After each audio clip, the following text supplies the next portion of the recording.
Hello, my name is Lindsay Kennard, and I'm going to read A Clean, Well-Lighted Place by Ernest Hemingway, published in 1933.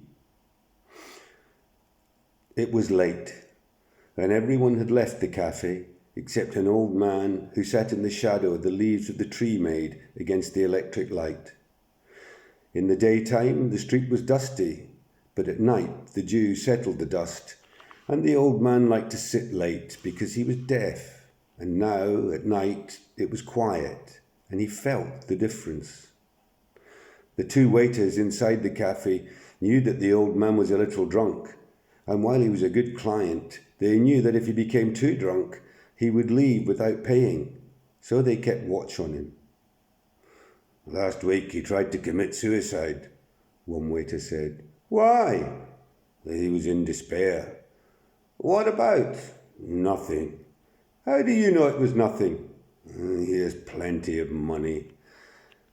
They sat together at a table that was close against the wall near the door of the cafe and looked at the terrace where the tables were all empty except where the old man sat in the shadow of the leaves of the tree that moved slightly in the wind. A girl and a soldier went by in the street. The street light shone on the brass number on his collar. The girl wore no head covering and hurried beside him.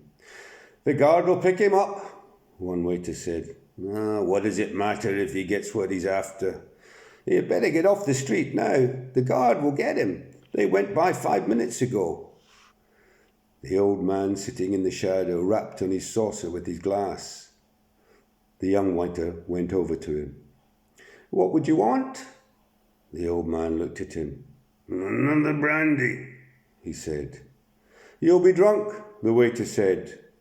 The old man looked at him. The waiter went away. "He'll stay all night," he said to his colleague. "I'm sleepy now, and I never get into bed before 3 o'clock. He should have killed himself last week." The waiter took the brandy bottle and another saucer from the counter inside the cafe and marched out to the old man's table. He put down the saucer and poured the glass full of brandy. "You should have killed yourself last week," he said to the deaf man. The old man motioned with his finger. "A little more," he said. The waiter poured on into the glass so that the brandy slopped over and ran down the stem into the top saucer of the pile. "Thank you," the old man said.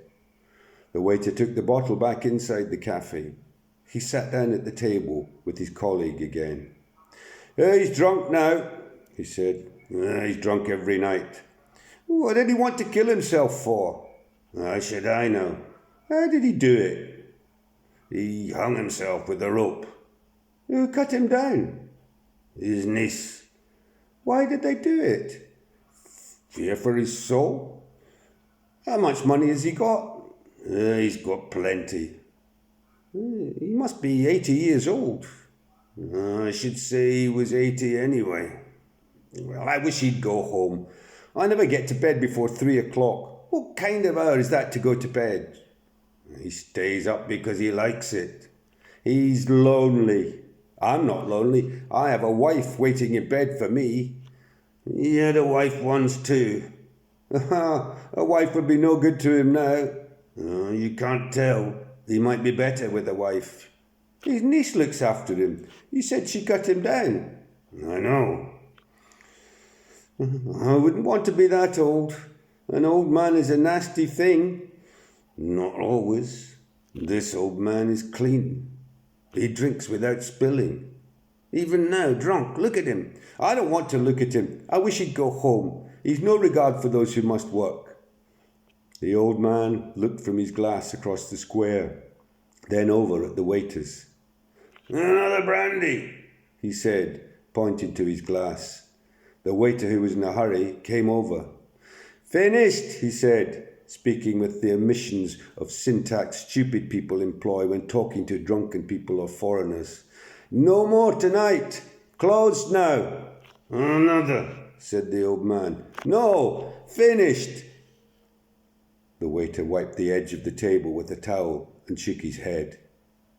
The old man stood up, slowly counted the saucers, took a leather coin purse from his pocket, and paid for the drinks, leaving half a peseta tip.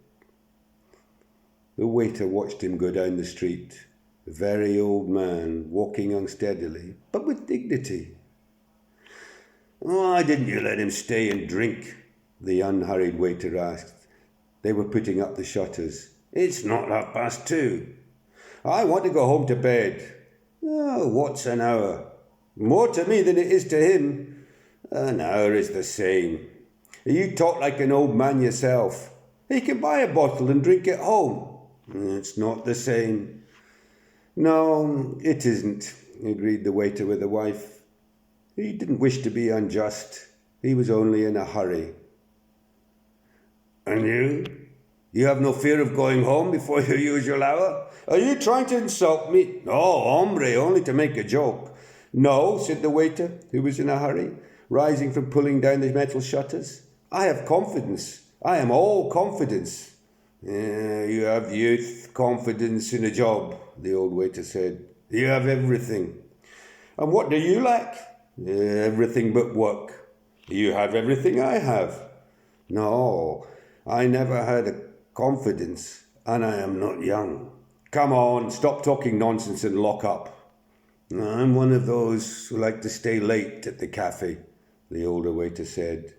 "With all those who do not want to go to bed, with all those who need a light for the night. I want to go home and into bed." "We are of two different kinds," the older waiter said. He was now dressed to go home. "It's not only a question of youth and confidence, although those things are very beautiful. Each night I'm reluctant to close up because there may be someone who needs the cafe." "Hombre, there are bodegas open all night long." "You don't understand. This is a clean and pleasant cafe.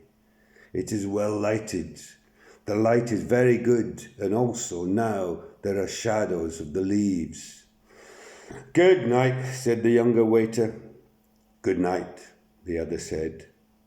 Turning off the electric light, he continued the conversation with himself.